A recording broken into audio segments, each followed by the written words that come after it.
Welcome to the Write the Damn Book Already podcast. My name is Elizabeth Lyons. I'm a 5-time author, and I teach people how to write and publish powerful, thought-provoking nonfiction and memoir without overthinking or getting caught up in extreme overwhelm. Because your story and message matter, and it's about to become someone's very favorite resource. For more book writing, publishing, and how the heck do I move through this glitch tips and solutions, and plenty of free resources, visit publishaprofitablebook.com. Hi, everybody, and welcome to this episode of Write the Damn Book Already. This was a fun one because I got to interview my client and friend, Chris Martinez. Chris was actually my very first official client. And so he'll always hold such a soft spot in my heart. We have done now 6 books together, including a children's book, which I helped him out with loosely. He gives me far more credit than I earned or deserve on that one. But the first 5 books we definitely did together. And we even included Frank Lopes, who's another client of mine, on one of them, the Digital Marketing Blueprint. And what's so fun for me about Chris is in a space that I never thought, there's so many lessons to be taken from this, in my opinion. Chris is someone I never thought I would work with because he's in an industry that really rubs me the wrong way. He's in the automotive space. And I remember when he first contacted me and said, hey, will you help me out with my book, which was his very first book. And I asked him a little bit about what he was writing about and what he wanted to do with the book. And he said, I want to help car salespeople do their job better. And I thought, oh God, I want someone to do that too. Like, there is nothing I would rather do less than buy a car. It's just painful. And so as he explained to me all of his philosophies on car sales, and he now runs multiple dealerships in Oklahoma, I just you can't help but just fall in love with him. He's just such a good person. He's got the most beautiful family and the most beautiful heart, and the most beautiful heart for helping other people in his space do their job in a way that isn't what we have not all, but what many of us have come to stereotypically associate with car sales and car buying. So we worked on that first book and we had a great time. And then we worked on 2 and 3 and 4 and 5 and then 6. And what I was so fascinated to talk with Chris about in this episode is why he keeps going, because his passion for continuing to put out book after book after book after book is similar to mine. It's similar to a lot of my listeners I know. And it's really just about seeing a space in the industry, in his industry, where he feels like people aren't talking about things in a way that he wants to, he wants to fill that gap. And I was thrilled that he was willing to mention the biggest opportunity ever, the one that he currently has, that came from writing one of those books. And it really shows how investing in writing a solid book and just putting it out there and not knowing when the opportunity is going to come or where it's going to come from can work out better than you ever imagined. So let's get to it. So we've done 5 books together, which is insane. Actually, 6. We've done 6 together. Well, I didn't know you helped me edit the 6th one. You helped me edit that one. Okay, I'll allow it. So it's 5 books for one very specific market, which is car dealerships, car salespeople, anything in the auto industry. Yes. And then you have your children's book, which is also focused in that space. When I grow up, I want to be a car salesperson, right? Yeah. So and I think you know this, you were my very first official coaching client. Okay. Like 5 years ago. And now we've done 5 books, the magic of 5. So I'm curious about so many things. And we've talked about some of them, but not all of them. Okay. So if you go back to the very first book, or like even any of the books, because I think people make assumptions about people who write more than one book, what has been your biggest worry when it came to writing any of them? Well, just, people think you're gonna, like the say that you're not a real authority in the space, right? Like who are you, right? And But did you really worry about that? Because I thought a little bit about it, like, because they're like, how does Chris Martinez out of nowhere just come out and wrote a book, and then so then just the critics, right? That was always my concern, because I'm not really a guy like my twin brother. He's the kind of guy that he's out there in front of everybody, shaking hands. He wants everybody to see who he is and where he's at. I've been more reserved, more conservative, and like I'm not that person who likes to be out there. Mhm. Unfortunately, I know it's part of what I have to do, and so I push myself to do it. Mhm.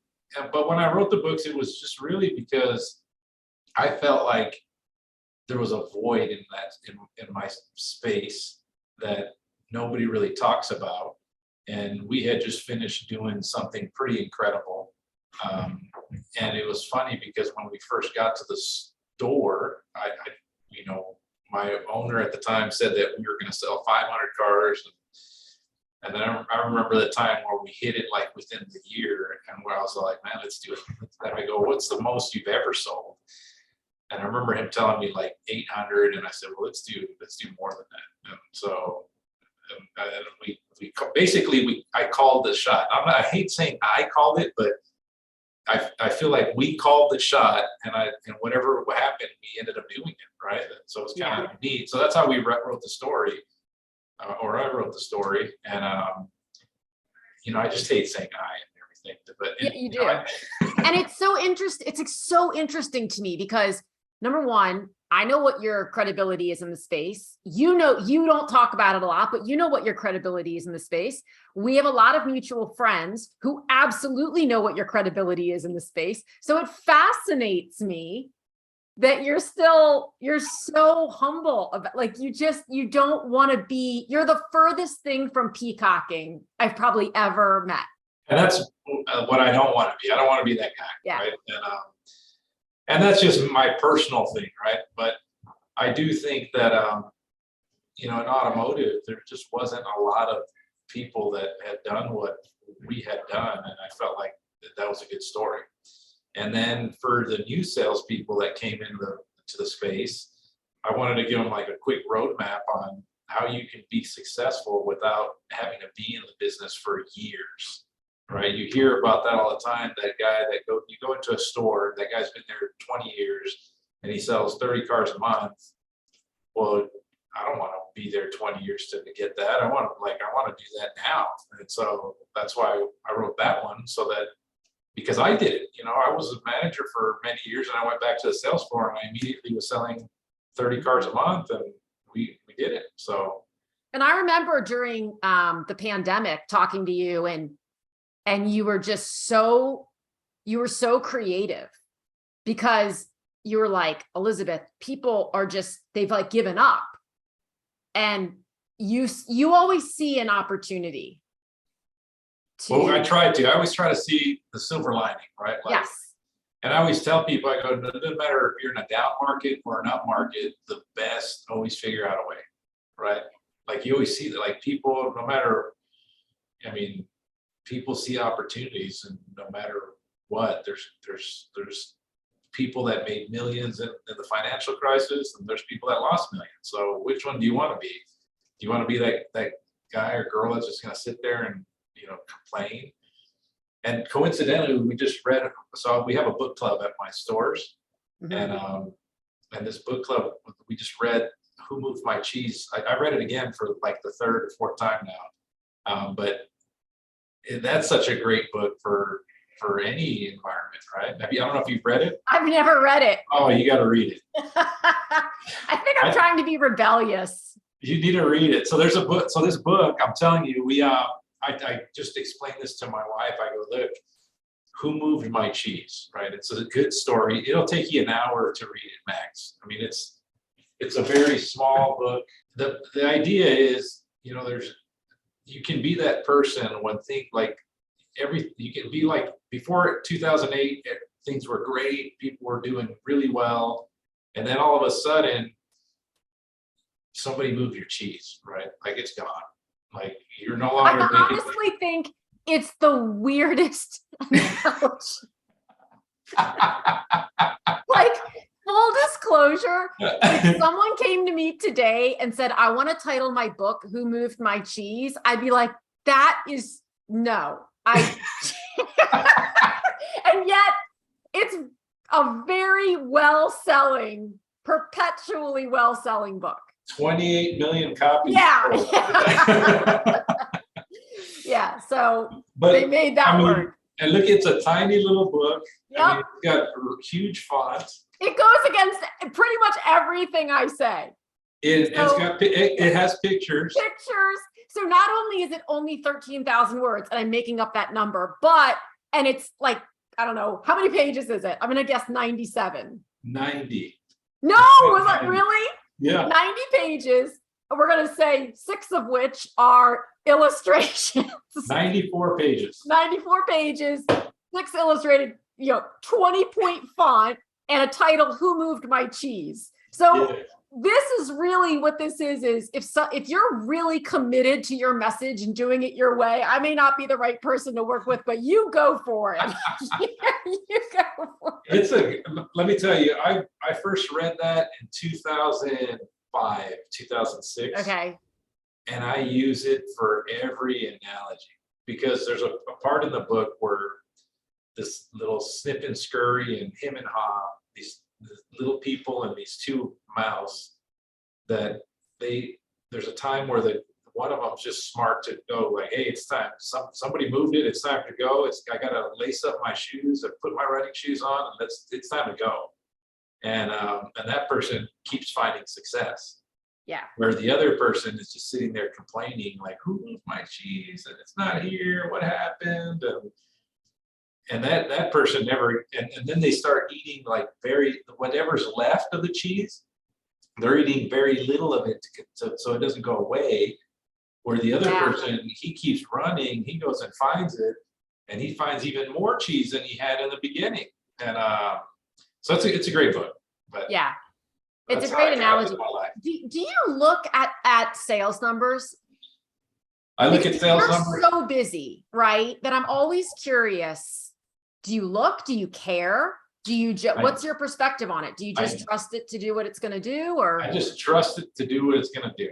Mm-hmm. Because the more I put things out there, it's one, I like the idea of putting things out there for my kids, like so they can see my thought process. And I've been doing a lot of videos recently, and I'm trying to put my message out there.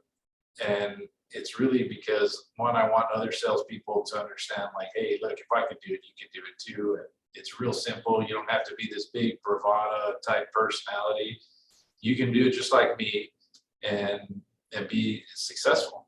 And then the more I've been thoughtful in it, it's kind of cool. My kids, fast forward 20 years from now, they could look at these videos or read my books and know that, hey man, my daddy was able to do it. So it's been kind of cool for me to just know that I've done something, and it's, my kids might look at it, 20 years from now and think, wow, like he actually wrote all this stuff and it's insightful, and no matter what career they want to go down, I'd like to think they're going to go down into the automotive space, but who knows? Right? We have so little control, don't we? Yes. It's a real journey. So what surprised you the most, either about the process or about the result? Well, the results for me was, I'm in Oklahoma, in Tulsa, Oklahoma. Never in a million years. It's never been on the radar. It's never been something that I wanted to do. But, I write this book, and then I get a phone call, and the owner of a very successful dealer group calls me and says, man, I'd love for you to come work for me. And I love, I've read your book, and man, I'd love to meet you and love the information. And, he sends his plane to come pick me up, and we go out there, and first class all the way. And here I am now in Tulsa, Oklahoma. So it's and he was just a perfect stranger, right? Like perfect stranger, yeah. Called me out of the blue, went on my website, said, man, where'd you get these numbers from? I'd love to meet you. And where'd you get this? How'd you, what school did you go to? How'd you learn all this? And but did he originally find you through the book? Yes, he read my book. I mean, that's just, I love that. Like, because people underestimate the fact that a dealer, an owner of multiple dealerships is out on Amazon searching for resources on how to grow his, just like anybody else. He finds you, and so for me, like when you say sales numbers, like, it doesn't matter how much I paid for these books or got them to get published. It's paid for, like, I don't know what the percentage. It's got to be 1,000,000%. I don't know what the percentage is, but it's paid for itself, 10 times. But more importantly, the fact that I was able to get my message out, and someone thought enough to, reach out to me. But over the years that I've written those books, I've had so many salespeople reach out to me, email me, find me on DM me on social media, ask me for advice. I've had owners, general managers, all kinds of people, vendors from all over. I had my book published in Russia. Yes. It's pretty remarkable. I mean, I can say I'm what do you call it now? The internationally published. International. Yeah. Which one was that? Was that Driving Sales? It was Driving Sales. Okay, so that was 2, right? It was the first one. Oh, that was the very first one. Okay. There's the Russian cover. Wait. Oh, I don't even have my phone. I was going to take a picture. Okay, I'll get it later. Man, they really replicated that cover nicely. Lots of times they really. I mean, they kept it to the. And then look at this handwriting, this word. I'm not going to read it. Yes, that's just nuts. My first book was translated into Hebrew, and I have it sitting around here as well. And it's fascinating because you look and I just keep thinking, please, I hope you translated the bit about how to do something that, like, do it properly. I hope you translate. I don't even know. Man, I hope it translates well. Yeah. Imagine. I hope it doesn't make me sound like I'm just, this crazy guy. Well, I hope it doesn't set me up for a lawsuit. But it's been a blessing. Everybody that reaches out to me, even for the children's book, I had an owner reach out to me and say, man, I've always wanted to tell my kids what I do.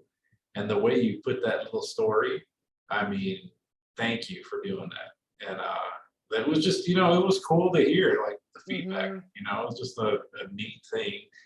And then I love the fact that my kids have taken it to their show and tell and shown the people that's their new school, like, their dad wrote this little book, and I think that's the one I'm most, like, proud of, because then I even put my kids in the back. Like, my kids are in the story. In the book, right. Yeah, and that, like, they're the illustrator, like, put their faces, my little dogs, like, my wife, like, the whole family's in that book, and it's just kind of cool, Yeah. Well, and when you talk about getting the DMs and stuff from people, does it not just continue to give you, because you are such a prolific content creator, it just keeps giving you more and more ideas of things that you take for granted that they don't know. They don't know how to solve this particular problem. And so it just keeps giving you more and more. Oh, yeah. And then just recently, I said some objection handling techniques, and I had some guy text me and say, man, thank you. Like, that's going to help me sell a minimum of 4 more cars a month. And I can't thank you enough. And it just, just hearing that kind of feedback, and you're just like, man, I don't know why I didn't write that in my books prior. I didn't think about it, because I never thought of myself as a sales trainer, because our space has a lot of them. And we've got some really good ones. I mean, like, Cardone, we got Andy Elliott, we got James Ziegler. I mean, there's people that have been in our space that have, just, done really amazing things. And, but then I started thinking, like my style is a lot different than what they are. I'm not that hardcore person. I just try to treat people right, treat people with respect, and just not that they don't, but there's some people that are really like animated, and that's just not me. I just Right. not that guy. So I try to hopefully get to people that have a different style, and it's this is how I sell, and I've been pretty successful at it.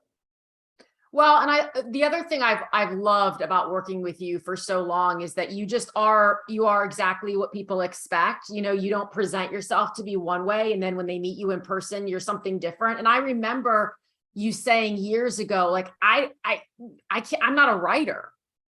How do I, and you tell the story about your education and all these things, but that wasn't ever the point.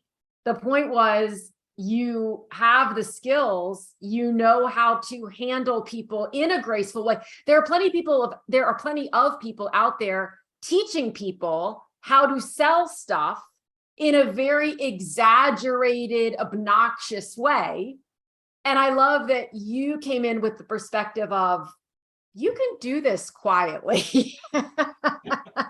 Although I will tell you, TikTok, it's been something different. So You're on there? I'm on TikTok. So tell me about your experience with that. Oh, so I've had a couple of my videos go pretty viral. Okay. And man, the hate that I found, everybody who hates car people. So just so you know, like it's something wild. Just I go through some of those videos I have and look at the comments, and man, they're ruthless. They hate car salespeople. What's your reaction to that? How do you handle it? I just don't respond. Yeah. I think we have a stigma in the space, and it is what it is. But I'm not saying anything that's unethical, immoral, or illegal, and I'm trying to give people ways to help their customers. Because it's really, somebody said it best, you can, if you're trying to convince people or like help them, it's because you're sold on your product, right, or service. And people are coming to see you not because they need to buy tennis shoes. I mean, they need to buy a car. So if you're sold on your product and your service, then you're going to do everything you can to help convince them that you're the better option. Right. And it's why not have the tools or the words to use that can help you convince customers to buy from you. And that's what I do. I've looked at the art of of sales. How do you go get from point A to point B, and that's kind of what I guess I teach, right? I guess. Well, and you're not ever I don't believe you're ever selling a product or service or a book. You're selling a solution. Yes. You're selling a solution to someone's problem. So when it comes to TikTok, do you find, or do you feel right now, you're welcome to change your mind tomorrow, that the value of being there in terms of getting your message out to people who are paying attention is enough to allow you to just kind of laugh? I do, because I am getting, there's a lot of good feedback that I am getting. Okay. And there's a lot of people that heart it. So there's more people that like it than comment. So when I see that, like, just give you an example, one of the ones that I had the most traction on, I had 412,000 views, and I had 11,000 people, almost 11,000 people like it, 10.9 thousand people like it. Okay. And 816 comments. So, and then almost 1,700 people actually bookmarked or Oh, share. interesting. But can you tell, because lots of times people talk about the vanity metrics, right? So you have a lot of eyes on it. Are you able to tell, whether it's from a post or from your account as a whole, whether on TikTok or Instagram or Facebook or wherever, is that converting for you in some way? And I don't, maybe it's book sales or it's customers. Actually, I'm getting more book sales as a result of it. Okay. I've also been putting my book sales, but then I'm trying to push them to I built an app, a training app that has like digital flashcards. So it's basically, so I'm getting these on print, but now I also have digital flashcards. So it's like a little timer, and it starts a timer. So to get the people to start training 10 minutes a day, and it gives you objections customers commonly give salespeople. Yeah. And so it tells you the objection, and then if you just press the card, it tells you how to overcome it. Right? It's like Duolingo. Yeah. So, but now I have really, but I have this digital flashcards. Yeah. And now I'm getting them printed, and so hopefully in the next couple of weeks you'll see those as well. I love that. So where will you sell those? I will sell those on my website. Okay. And or actually not on my personal website, but I'll sell it on our, it's our new company. I formed it with Frank Lopes. So Frank and I are together on it, and it's called Car Sales Success. And so we'll put them there. Okay. And that's been going good. I mean, we're getting good feedback on the people that are subscribing. I mean, we've got a lot of people that are. Because you guys did, was it book 5 together or 4? 5. 5. Digital blueprint. Yes. Yes. So we did that one, and so now he's been helping me with this app now, and we've been getting a lot of subscribers, a lot of good feedback, and so we're just going to keep pushing that message, and I'm excited. How do you, last question, how do you manage and not get overwhelmed? You're promoting 5 books. How do you manage that? It's not just promoting one book is sometimes challenging for people to work into their schedule if it's not their full-time job, which for the vast majority of people, it's not. How do you rotate that well so that you're giving everybody it's like kids, right? Yeah, I feel like they're all my little children, right? So I've been, it's hard. I post them on all my social media channels. I sometimes promote them just to keep the message out there and fresh. With the new traction that I've gotten on TikTok, I've been posting, one of the books, every other day or something like that. And so that as they hear about me, they can see my page, and they'll see some of the books, and I'll randomly get some book sales just every day, just because they see them, and they're like, man, I didn't even know you wrote books. Or people finally like new to the business, don't know who I am, and so you'll start, you just start seeing it, and, and it's been kind of neat, and so I've been doing those videos now for maybe a month and a half, 2 months now, and I think there's always content for days on what I talk about. Absolutely. Reality is, if I could probably post even more, but I also help run 5 franchises, so it's trying to manage that. I mean, so I wake up super early to knock out some social media content, but outside of that, I'm working all day. So right. And now on book 6. On book number 6, yes. Well, really 7. It's really 7. It's really 7. It's really 7. All right, I got to catch up. I'm going to put all your links in the show notes. What's the most central place? I really got to update my website. You're like, I don't know. I don't really know. I've been pushing everybody to carsalessuccess.com. Okay. That's really the one. What's the TikTok handle? It is Chris Joseph Martinez.